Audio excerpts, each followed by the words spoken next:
Imagine no lollipops, no temptation on a stick with which parents can mislead the children to damnation. No sweetness with which the parent can replace their attention.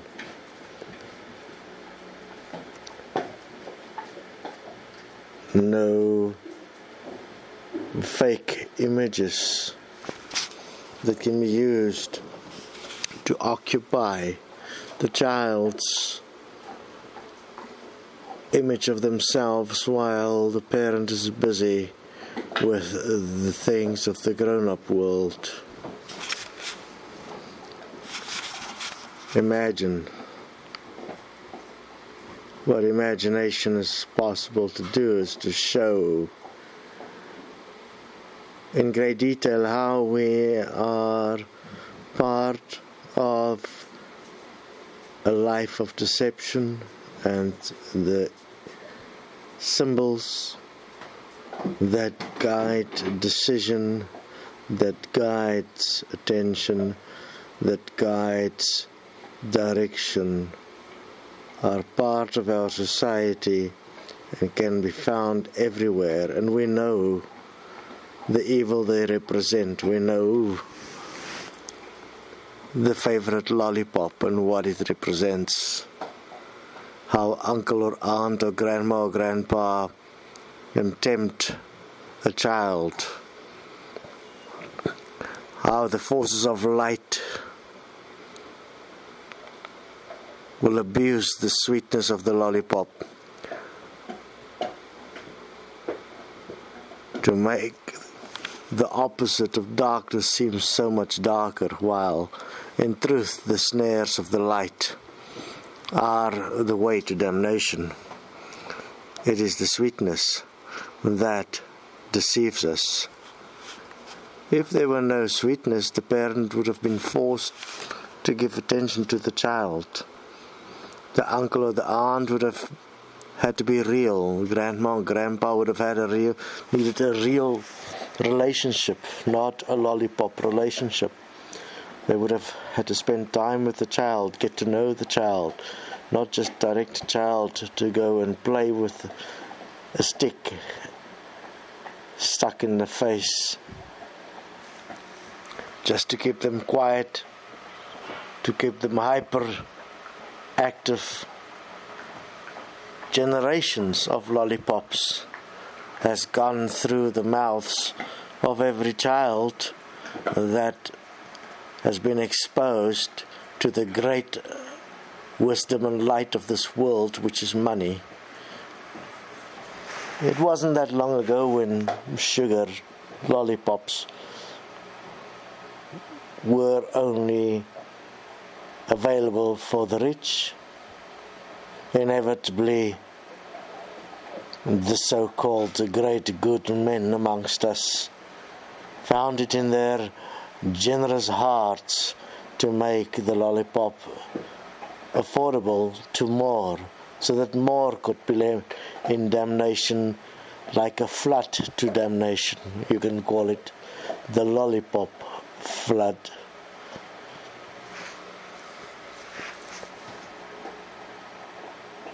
The question would be, if it wasn't for what a lollipop represents, or the money that could be made from it, would a lollipop even ever existed?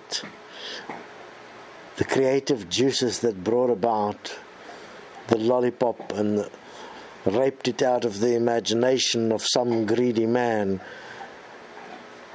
is that really creative abilities? Is that really imagination? Is that really greatness?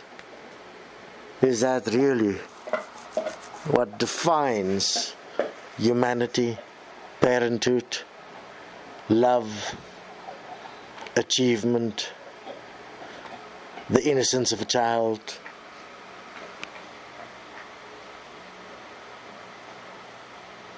in a society where we are no longer defined, or we no longer need to define ourselves or motivate ourselves or move ourselves through some form of sweetness, whether it be a lollipop or money, how would we act? Who would we be?